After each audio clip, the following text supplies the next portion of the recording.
Greetings, travelers, and welcome to Back to Basics, where I'm going to teach you the bare essentials you'll need to play Dungeons & Dragons 5th Edition. Welcome back, travelers. In this lesson, we're going to discuss weapon properties. Weapon properties are different nuances in particular weapons that govern how they can be used in combat. The first type is ammunition. This one is fairly obvious. You need ammunition such as arrows, bolts, or bullets to fire this type of weapon. Each time you attack with the weapon, you expend one piece of ammunition. Drawing the ammunition from a quiver, case, or other container is part of the attack. You need a free hand to load a one-handed weapon. At the end of the battle, you can recover half of your expended ammunition by taking 1 minute to search the battlefield. The next type is finesse, light and dainty weapons. When making an attack with a finesse weapon, you choose your choice of strength or dexterity modifier for the attack and damage rolls. You must use the same modifier for both rolls. Heavy weapons, massive and bulky weapons.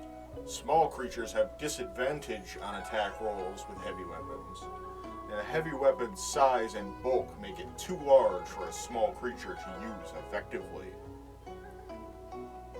Light weapons, small and swift. A light weapon is small and easy to handle, making it ideal for use when fighting with two weapons. Range.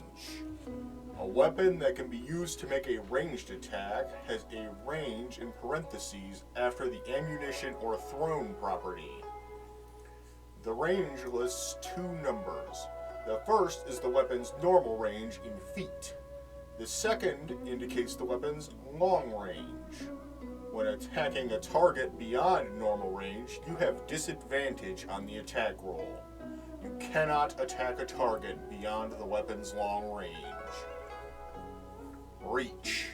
This weapon adds 5 feet to your reach when you attack with it, as well as when determining your reach for opportunity attacks with it.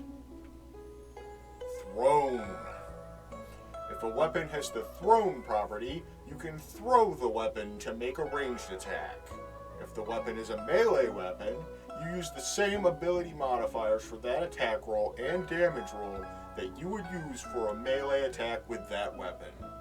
For example, if you throw a hand axe, you use your strength, but if you throw a dagger, you can use either your strength or your dexterity, since the dagger has the finesse property.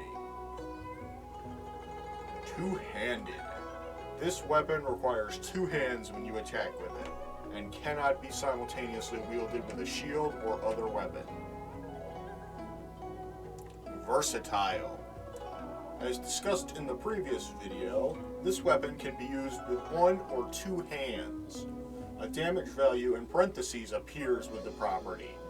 The damage when the weapon is used with 2 hands to make a melee attack. Improvised weapons. Sometimes characters don't have their weapons and have to attack with whatever is at hand.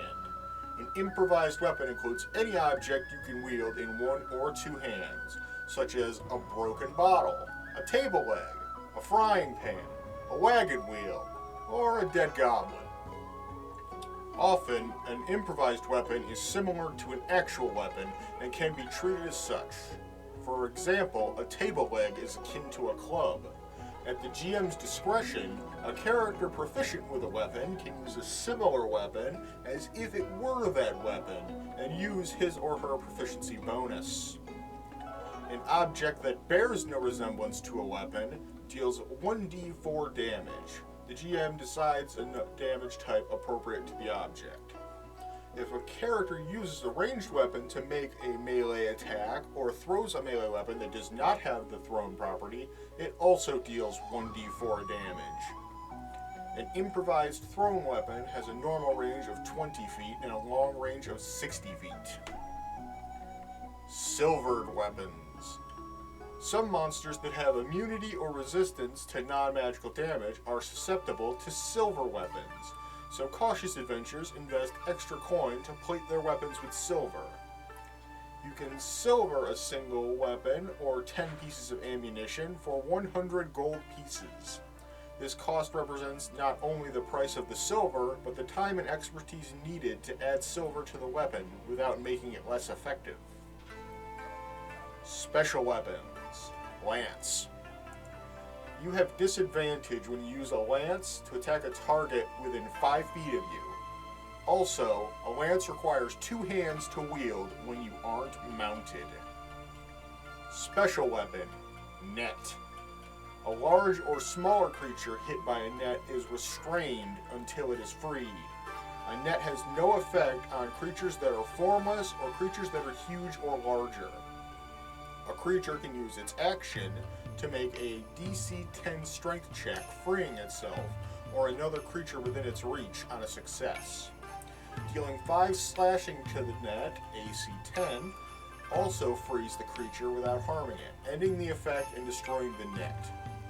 When you use an action, bonus action, or reaction to attack with a net, you can only make 1 attack regardless of the normal attacks you are allowed to make.